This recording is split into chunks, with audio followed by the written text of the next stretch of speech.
There's a moment in healing that no one really talks about. It's not the pain. It's not the letting go. It's not even the grief. It's the quiet confusion of not knowing who you are anymore. You're no longer the person who was broken, but you're not quite the person you're becoming. You're somewhere in the middle, and it feels like your identity has evaporated. If that's you, I want to speak to your heart, because in this final part of the Still Feel Broken series, we're going to talk about the reconstruction of self, how to define who you are while you're still healing, and why this messy middle might just be the most important space of all. Let's begin with why your identity feels so unstable during healing, and why that is not a sign of crisis, it's a major clue of something else. I stood in front of a mirror one day, and I did not recognize the person staring back at me, not in some dramatic way, but in a quiet, strange way.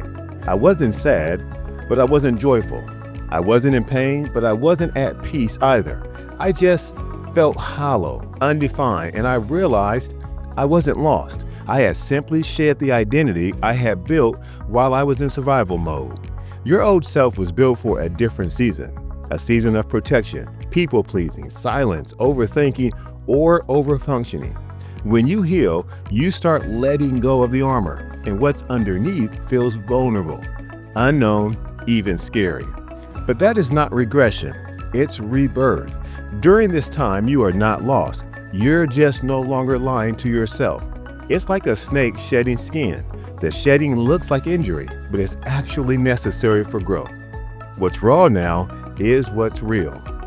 Ask yourself, what part of you have you outgrown? Is there a belief, a label, or a habit you once needed, but now drains you? That confusion you're feeling, it's clarity in disguise. But once you've let go of the old you, the natural question becomes, what now? This brings us to our next challenge. I was journaling one morning and wrote the words, I don't know who I am anymore. I paused. I felt a little fear, then a strange sense of freedom. Because the truth is, most of who I thought I was shaped by survival, not self.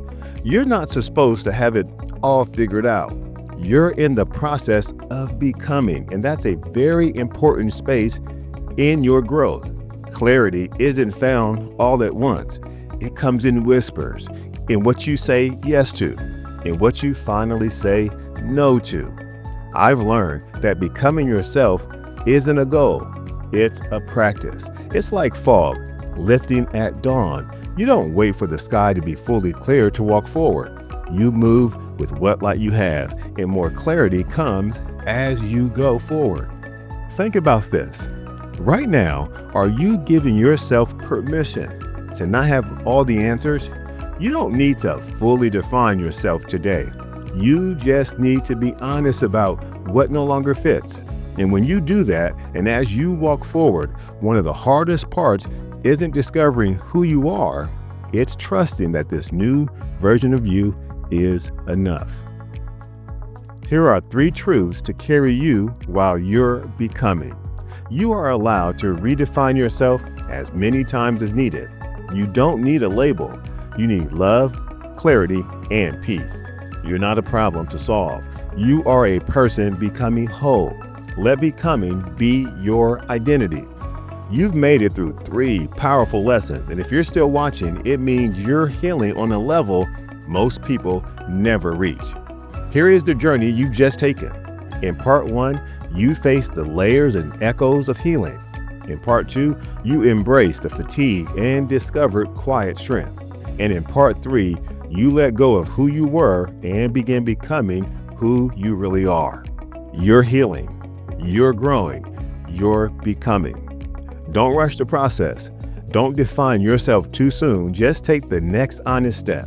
And if you're ready to track that journey, get the I Will Be My Best Today journal. Link is in the description below. It's not just a journal, it's a mirror. Be sure to comment, I am still healing, but I am proud of who I am becoming. Like, share, and subscribe. Not for the algorithm, but for the becoming generation. And as always, remember, even though there's something you're not proud about in your past, you can always be better than yesterday.